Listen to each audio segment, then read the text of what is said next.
Hi guys, welcome back to our channel. അപ്പോൾ ഒരുപാട് നാളായിട്ടോ നമ്മുടെ യൂട്യൂബ് ചാനലിൽ ഒരു വീഡിയോ പോസ്റ്റ് ചെയ്തിട്ട്. അപ്പോൾ നാത്തൂൻ്റെ വീട്ടിൽ പോയി വരുന്ന വഴിയിൽ കുറച്ച് പൊട്ടുവളരി വിൽക്കാൻ വെച്ചിട്ടുണ്ടായിരുന്നു കേട്ടോ. അപ്പോൾ അതിൽ നമ്മളൊരു പൊട്ടുവളരി വാങ്ങിയിട്ടുണ്ട്. അപ്പോൾ വാങ്ങുമ്പോൾ തന്നെ അയാൾ പറഞ്ഞു വാഴയുടെ ഇലയിൽ പൊതിഞ്ഞ് വെള്ളം തെളിച്ച് വെച്ചാൽ വേഗം പഴുക്കുന്നു കേട്ടോ. അപ്പോൾ നമ്മൾ അങ്ങനെ ചെയ്തപ്പോൾ പിറ്റേ ദിവസം ആയപ്പോഴത്തേക്കും നല്ലതുപോലെ പൊട്ടുവളരി പഴുത്ത് പൊട്ടി വന്നിട്ടുണ്ട് കേട്ടോ. നമുക്കിതിൻ്റെ കുരുവൊക്കെ ഒന്ന് മാറ്റിയെടുക്കാം കേട്ടോ. അപ്പോൾ വളരെ ഈസി ആയിട്ട് നമുക്കിതിൻ്റെ കുരുവൊക്കെ നീക്കാൻ പറ്റും.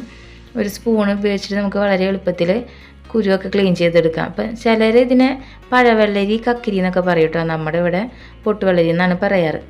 നമുക്കിതിൻ്റെ തൊലിയൊന്ന് നല്ലതുപോലെ പീൽ ചെയ്തെടുക്കാം കേട്ടോ. അപ്പോൾ വളരെ ഈസി ആയിട്ട് തൊലി പീൽ ചെയ്തെടുക്കാൻ പറ്റും. വളരെ സോഫ്റ്റ് ആയതുകൊണ്ട് വളരെ എളുപ്പത്തിൽ തൊലി നീക്കാം കേട്ടോ. കത്തിയുടെ ആവശ്യമൊന്നുമില്ല. അപ്പോൾ തൊലിയൊക്കെ മാറ്റി കൊടുത്തതിന് ശേഷം നമുക്കിതൊന്ന് ഒരു സ്പൂൺ വെച്ചിട്ട് ജസ്റ്റ് ഒന്ന് ഉടച്ചു കൊടുക്കാം കേട്ടോ. അപ്പോൾ ഇതിനു മുമ്പ് ഞാൻ നമ്മുടെ ചാനലിൽ ഒരു പൊട്ടുവളരി ജ്യൂസിൻ്റെ വീഡിയോ ഇട്ടിട്ടുണ്ട്. അപ്പോൾ അതിന് വ്യത്യസ്തമായിട്ട് ട്രൈ ചെയ്ത് നോക്കിയപ്പോൾ നല്ല ടേസ്റ്റ് ഉണ്ടായിരുന്നു. അപ്പോൾ അതാണ് കേട്ടോ നിങ്ങളോട് കൂടെ ഒന്ന് ഷെയർ ചെയ്യാമെന്ന് വിചാരിച്ച് പൊട്ടുവളരിയൊക്കെ നല്ലതുപോലെ ഉടച്ചെടുത്തിട്ടുണ്ട്. ഇനി നമുക്ക് ഇതിലോട്ട് പാല് ചേർത്ത് കൊടുക്കാം. അപ്പോൾ ഞാൻ നല്ലതുപോലെ ഫ്രിഡ്ജിൽ വെച്ച് തണുപ്പിച്ച പാലാണ് കേട്ടോ ചേർത്ത് കൊടുത്തേക്കണേ. പശുവും പാലാണ് കേട്ടോ ചേർത്തേക്കണേ.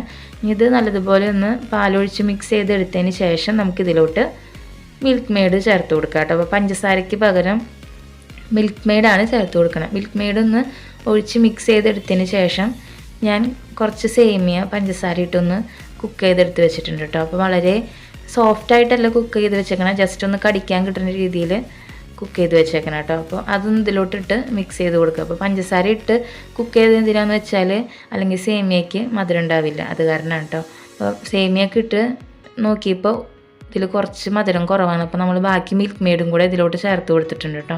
ഇനി നമുക്ക് നല്ലതുപോലെ ഒന്ന് ഇതൊന്ന് മിക്സ് ചെയ്ത് കൊടുക്കാം. അപ്പോൾ പൊട്ടുവളരി ജ്യൂസ് ഇവിടെ റെഡി ആയിട്ടുണ്ട്. ഇപ്പോൾ ഈ ഒരു സീസണിൽ പൊട്ടുവളരി നല്ലതുപോലെ കിട്ടുകയും ചെയ്യും. അപ്പോൾ ഈ ഒരു ചൂടത്ത് എല്ലാവരും ബോഡിയെ തണുപ്പിക്കാനായിട്ട് നല്ല ഹെൽത്തി ആയിട്ടൊരു ഡ്രിങ്ക് തയ്യാറാക്കണമെങ്കിൽ ഇതൊന്ന് ട്രൈ ചെയ്ത് നോക്കുക. എൻ്റെ വീഡിയോ നിങ്ങൾക്ക് ഇഷ്ടമായി കഴിഞ്ഞാൽ അതുപോലെ തന്നെ ലൈക്ക് ചെയ്യുക, ഷെയർ ചെയ്യുക, സബ്സ്ക്രൈബ് ചെയ്യുക. എൻ്റെ മുമ്പത്തെ പൊട്ടുവളരി ജ്യൂസിൻ്റെ വീഡിയോ നിങ്ങൾ കണ്ടിട്ടില്ലെങ്കിൽ അതും കൂടി ഒന്ന് കയറി കണ്ട് സപ്പോർട്ട് ചെയ്യുക. അടുത്തൊരു വീഡിയോ ആയിട്ട് കാണുന്നവരെ ബൈ.